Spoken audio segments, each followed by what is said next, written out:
Bienvenidos a Doctrina Católica Tradicional y comenzamos con nuestras oraciones. Pater noster qui es in celis, sanctificetur nomen tuum, adveniat regnum tuum, fiat voluntas tua, sicut in cielo et in terra. Panem nostrum quotidiano da nobis hodie, et dimitti nobis debita nostra, sicut et nos dimittimus debitoribus nostris, et ne nos inducas in tentationem, sed libera-nos a malo. Amén. Ave Maria, gratia plena, Dominus tecum, benedicta tu in mulieribus, et benedictus fructus ventris tui, Iesus. Sancta Maria, Mater Dei, ora pro nobis peccatoribus, nunc et in hora mortis nostre. Amén. Sancte Micael Arcangele, defende-nos in praelio, contra nequitiam en insidias diaboli, esto presidium. Imperet illi Deus, supplices deprecamur, tuque princeps militia celestis, Satana maliosque spiritus malignos, qui ad perditionem animarum pervagantur in mundo. Divina virtute in infernum detrud. Amén. Cor Jesus sacratitium, miserere nobis.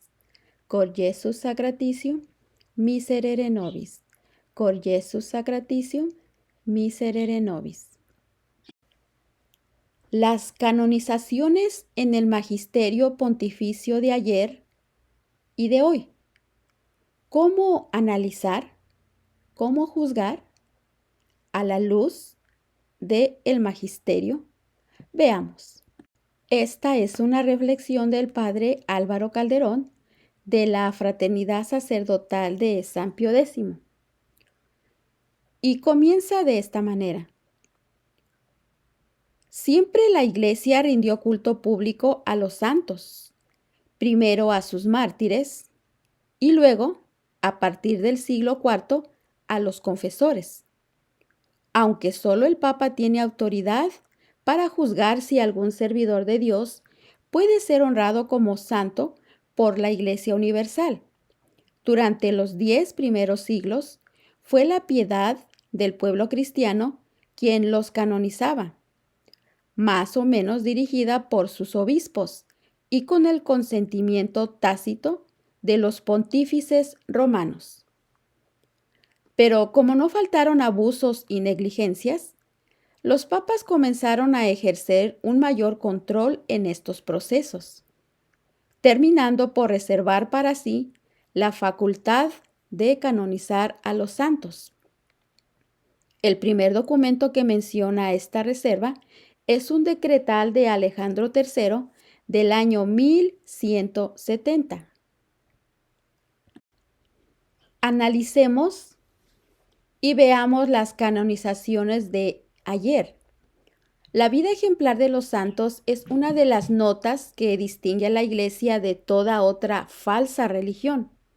Y para confusión de quienes lo niegan, los procedimientos por los cuales los papas han acordado las canonizaciones fueron desde siempre extremadamente rigurosos. Hasta 1588, las canonizaciones, realizadas siempre a manera de proceso judicial entre un postulador como defensor y el promotor de la fe como fiscal, fueron competencia de la Rota Romana. Pero ese año, Sixto V instituyó la Sagrada Congregación de Ritos con competencia exclusiva para estos procesos, la que unificó y perfeccionó los procedimientos a seguir. Todavía Urbano VIII en 1625 prohibió que se diera culto alguno a quienes no hubieran sido canonizados o beatificados por la Santa Sede, con excepción de los casos de culto admitido de tiempo inmemorial. El procedimiento, enriquecido por la experiencia de los siglos, está descrito en lo esencial por el Código de Derecho Canónico de 1917. Posteriormente, Pío XI instituyó en 1930 la sección histórica para las causas antiguas, promulgando en 1939 unas normas para estos casos y Pío XII estableció un colegio de médicos peritos. Hasta este momento, todo el procedimiento tiene dos etapas. La primera, la que termina en la beatificación, dividida en dos partes, el proceso ordinario y el proceso apostólico. Segundo, la que conduce a la canonización. Es el proceso ordinario o anteproceso, llamado así porque se realiza bajo la autoridad del obispo del lugar. Tiene como fin introducir la causa ante la Sagrada Congregación de Ritos y consta de tres partes. 1. La búsqueda meticulosa de todos los escritos del siervo de Dios. Segundo, el proceso informativo que busca demostrar la fama de santidad. Tercero, el proceso de ausencia de culto. De acuerdo al decreto de Urbano VIII, antes de seguir con el proceso informativo, los escritos deben ser enviados a la Sagrada Congregación de Ritos, donde son sometidos a un riguroso examen. No es necesario que las obras del servidor de Dios contengan errores formales contra el dogma o la moral para detener definitivamente una causa de canonización. Basta que se le encuentren novedades sospechosas, cuestiones frívolas o bien alguna opinión singular opuesta a la enseñanza de los santos padres y al sentir común de los fieles. El proceso apostólico o proceso propiamente dicho, realizado bajo la autoridad del Papa por medio de la Sagrada Congregación de Ritos, tiene dos grupos de procedimientos, los de instrucción y los de cognición. Los de instrucción se realizan en la diócesis por mandato de la Sagrada Congregación de Ritos, y son dos. El primero se rehace el de fama de santidad. Luego se examinan en concreto las virtudes, si la causa no es de mártir, o el martirio, o los milagros. Los procesos de cognición se realizan en Roma y son 4. Número 1. Sobre heroicidad de virtudes. 2.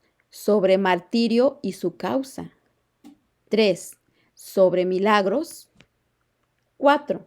Última sesión cautelar llamada de tuto, por la que se decreta que puede procederse con seguridad a la beatificación. Ahora bien, para llegar a la canonización, no hay nuevos procesos ni revisión de lo hecho. Bastan dos condiciones: la beatificación y la aprobación de dos nuevos milagros. Pruebas de los nuevos milagros y pedir la reanudación de la causa. Si la Sagrada Congregación de Ritos los aprueba, se extiende el decreto de tuto por el que determina que se puede proceder a la canonización.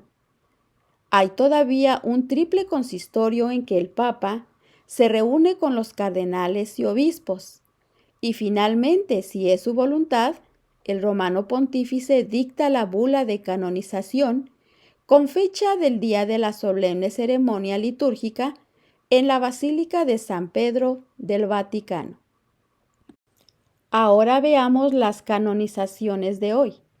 En 1967, Pablo VI hace una reorganización de la curia por la Constitución Apostólica Regimini Ecclesiae Universae, que toca también a la Sagrada Congregación de Ritos, pero sin modificar de manera significativa sus procedimientos. La primera simplificación se lleva a cabo por el motu propio Sanctitas Clarior el 19 de marzo de 1969. Por este acto, el Papa delega a los obispos y conferencias episcopales la autoridad necesaria para introducir la causa y realizar los procesos de introducción. autoridad que residía hasta entonces en la congregación romana. Estos procesos quedan reducidos a tres. El primero, sobre los escritos del siervo de Dios. Segundo, sobre la vida y virtudes. Y tercero, sobre los milagros. Hasta ese momento, los procesos de instrucción eran llevados a cabo por mandatarios dotados de cartas dimisoriales de la Sagrada Congregación de Ritos. Ahora, si el obispo está en condiciones de constituir tribunales diocesanos con oficiales especializados, puede instruir allí los procesos. Si no, debe recurrir a los tribunales constituidos ad hoc por la Conferencia Episcopal. Estas innovaciones, comenta Monseñor Antonelli, secretario de la Congregación de Ritos, abren indiscutiblemente una nueva época en la historia de las causas de beatificación y canonización. Ahora, el Papa les reconoce a los obispos el derecho de introducir las causas de canonización e instituir los procesos sin necesidad de las autorizaciones de la congregación romana, todavía exigidas bajo Pablo VI. Así que ya no es necesario someter todos los escritos al examen teológico, sino solo aquellos que han sido publicados. Los censores teólogos son nombrados por el obispo y se facilitan las maneras como pueden deponer los testigos. El antiguo proceso de no culto queda reducido a una simple inspección ocular por parte del obispo de los lugares en que podría haberse dado el culto indebido. Una vez terminado el proceso de instrucción, se envían sus actas a Roma. A la Sagrada Congregación para las Causas de los Santos le corresponde estudiar las causas a fondo. Verifica que todo haya sido hecho según las normas, prepara un informe sobre virtudes o martirio y otros sobre milagros para ser examinados por consultores, teólogos y peritos. Estos redactan unos últimos informes de conclusiones para ser discutidos en la Asamblea de Cardenales y Obispos. Finalmente, todo se somete al juicio de soberano pontífice. También es de notar que la nueva legislación no menciona la beatificación como etapa intermedia. Según canonistas, dejaría abierta la posibilidad de devolver a los obispos en orden a promover la colegialidad, el poder de beatificar que tuvieron en los primeros siglos. Enseguida, reflexionemos y analicemos la comparación de los procesos de canonización. Si hacemos una comparación global entre lo que representaban las canonizaciones en el magisterio de los papas de ayer, con lo que supone hoy según la nueva legislación, podemos resumir las diferencias diciendo que ahora ya no son un acontecimiento extraordinario en la actividad del romano pontífice. En primer lugar, y tomando el término extraordinario en su sentido común, la simplificación de los procesos ha hecho aumentar la frecuencia de las canonizaciones, de tal manera que ya no son algo fuera de lo común en la vida del Papa. Según el Index AC Status Causarum, publicado por la Sagrada Congregación para las Causas de los Santos en diciembre del año 2000, desde Clemente VIII, 1594, hasta el Papa Pío XII, inclusive año 1958, la Sagrada Congregación de Ritos canonizó 215 santos, poco más de uno cada 2 años. Pío XII canonizó a 33 santos en sus 19 años de pontificado. Paulo VI hizo 3 canonizaciones antes de la primera simplificación del proceso en la primera canonización a los 22 mártires de Uganda y 18 en los 8 años siguientes, entre ellos 40 mártires ingleses. 81 santos canonizados en total. Con Juan Pablo II la frecuencia aumenta notablemente. En sus primeros 10 años de pontificado, de 1978 a 1988, canonizó a 254 beatos, entre ellos a los 103 mártires de Corea, y beatificó a 300 servidores de Dios, la mayoría de ellos mártires del siglo XX. Ahora, en 1999, los canonizados por el actual pontífice sumaban 295 y los beatificados 934. Es decir, que en los últimos años las canonizaciones se han acelerado aún más. El Padre Pío de Pietrelcina es el santo número 462 de Juan Pablo II. Se dice a veces, explicaba el Papa en el consistorio, el 13 de junio de 1994, que hoy se realizan demasiadas beatificaciones. Pero esto además se refleja la realidad que, gracias a Dios, es como es, corresponde también al deseo expresado por el Concilio Vaticano II.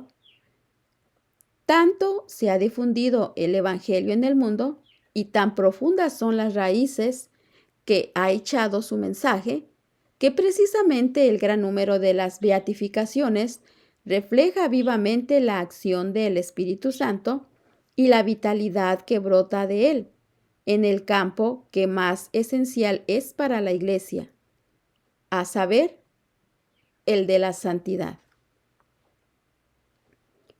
Pero hay que ir más a fondo, porque si las canonizaciones han dejado de ser acontecimientos extraordinarios en cuanto a su frecuencia, algo tiene que significar esto en cuanto a su naturaleza teológica.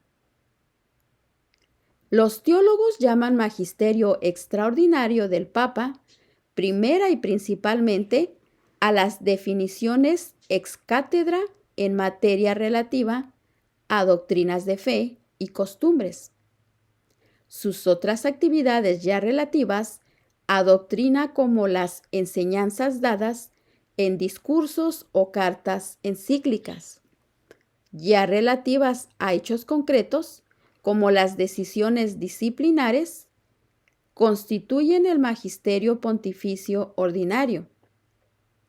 En materia de doctrina, el Papa es infalible en su magisterio extraordinario, es decir, cuando da sentencia definitiva ex cátedra, las demás enseñanzas dadas de modo ordinario no son infalibles por sí mismas, aunque pueden llegar a serlo si alcanzan un peso equivalente por la frecuente repetición o porque terminan imponiéndose a toda la Iglesia.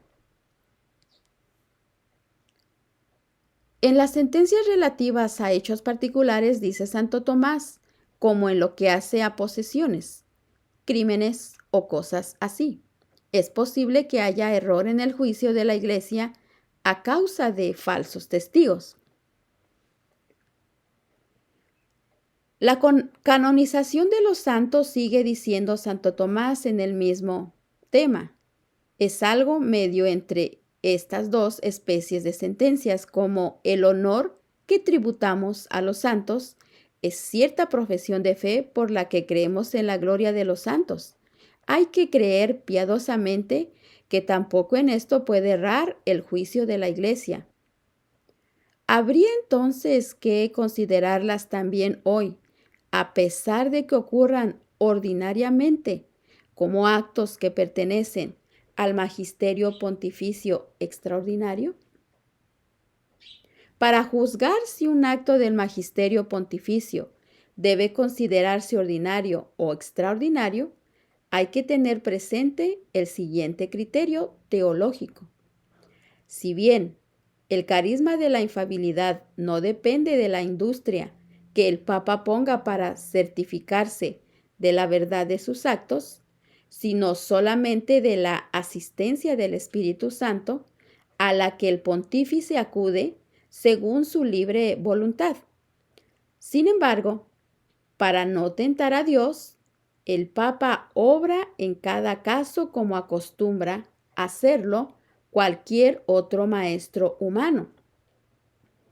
Quiere decir que cuando el Papa enseña de modo ordinario, sin especialísimas diligencias y solemnidades, no tiene intención de infalibilidad, pero cuando va a dar sentencia definitiva, investiga, pide consejo y obra como si tuviera que evitar toda posibilidad de errar por las solas fuerzas de sus propias luces.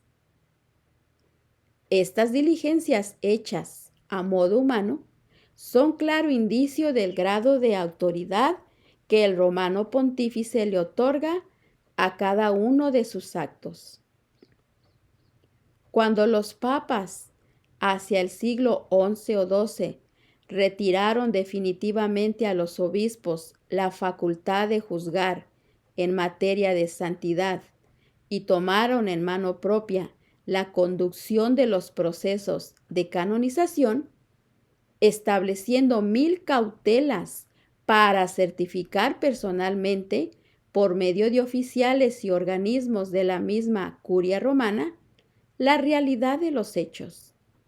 Entonces, allí vieron los teólogos el compromiso pleno de la autoridad pontificia, juzgando que estos actos se acercaban tanto a las definiciones ex cátedra que también debían incluirse entre los actos solemnes del magisterio extraordinario.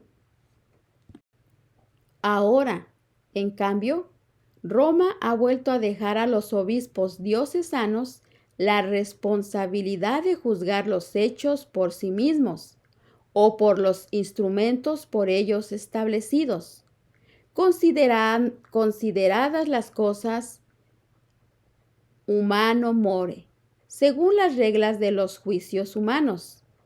El romano pontífice ya no puede decir: yo mismo doy testimonio que tal persona llevó una vida cristiana ejemplar, porque envié gente de mi confianza y cerciorarse de los hechos, y los hice estudiar por teólogos seleccionados por mí. Ahora su testimonio sobre los hechos concretos no es inmediato, sino mediado por los obispos. Yo doy testimonio que según las actas llegadas a mi poder y confiando en la prudencia y honestidad de los procedimientos diocesanos, tal persona ha llegado a la santidad.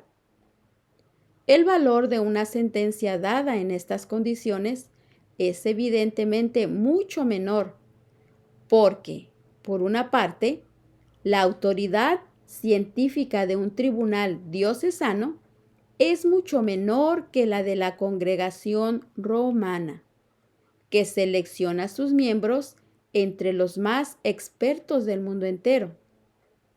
Además, el obispo diocesano tiene necesariamente mucho más interés en que su diócesis cuente con santos canonizados, y es juez menos imparcial que el pontífice romano. Por último, y principalmente, porque a diferencia de la sentencia en materia doctrinal, en la que no importa de quién se ha aprendido mientras sea verdad. La sentencia respecto a hechos concretos depende completamente de la correcta observación presencial. Las canonizaciones, entonces, en el magisterio pontificio de hoy, ya no deben considerarse actos pertenecientes al magisterio extraordinario del Romano Pontífice, sino más bien actos propios de su magisterio ordinario. Llegamos entonces, estimado oyente, a la conclusión de esto. Y dice, no hemos tenido noticias de trabajos teológicos sobre este punto y lo que afirmamos puede sorprender a algún católico instruido en lo que enseñaba la teología desde antiguo. Pero hay que entenderlo en el marco de la nueva pedagogía que ha tomado el magisterio desde el Concilio Vaticano II. Las definiciones ex cátedra del magisterio extraordinario constituyen el ejercicio más absoluto que una autoridad pueda tener sobre la tierra, y el hombre contemporáneo, muy influido por el espíritu democrático, siente un instintivo horror ante todo lo que se le impone sin antes consultarlo. Por eso, los últimos papas han juzgado conveniente no recurrir al Magister Dixit pitagórico, sino más bien al diálogo socrático, ejerciendo el magisterio solo en modo ordinario, confiando en la asistencia del Espíritu Santo para que, poco a poco, se vaya imponiendo la verdad en cada caso. Aún en el acto que Juan Pablo II ha impuesto con mayor autoridad, como fue la declaración sobre la imposibilidad de la ordenación sacerdotal de mujeres, no quiso dirimirlo por una definición pontificia ex cátedra, sino señalando que ya anteriormente había sido propuesta por el Magisterio Ordinario Universal. De la misma manera, por juzgar lo más conveniente para la sensibilidad del hombre moderno, no debe extrañarnos que también las canonizaciones se hayan vuelto a hacer hoy en el modo colegial del magisterio ordinario. Y finalmente, estimado oyente, a través de este estudio analítico y revisándolo a la luz de la sana doctrina bimilenaria del magisterio de nuestra Santa Iglesia Católica, podemos ver que los frutos del Concilio Vaticano fueron erróneos, especialmente que también llegó a tocar la manera como se llevaba el proceso de las canonizaciones. Recuerde continuar con la ayuda de Dios y con su gracia a estos estudios, profundizar para que así estemos al tanto, atentos a documentos y encíclicas que se están presentando ya en estos últimos tiempos. Y roguemos a la Santísima Virgen y a San Miguel Arcángel que nos ayuden y que nos amparen en estas tremendas confusiones a las que se enfrenta el pueblo de Dios. Ave María, ora pro nobis.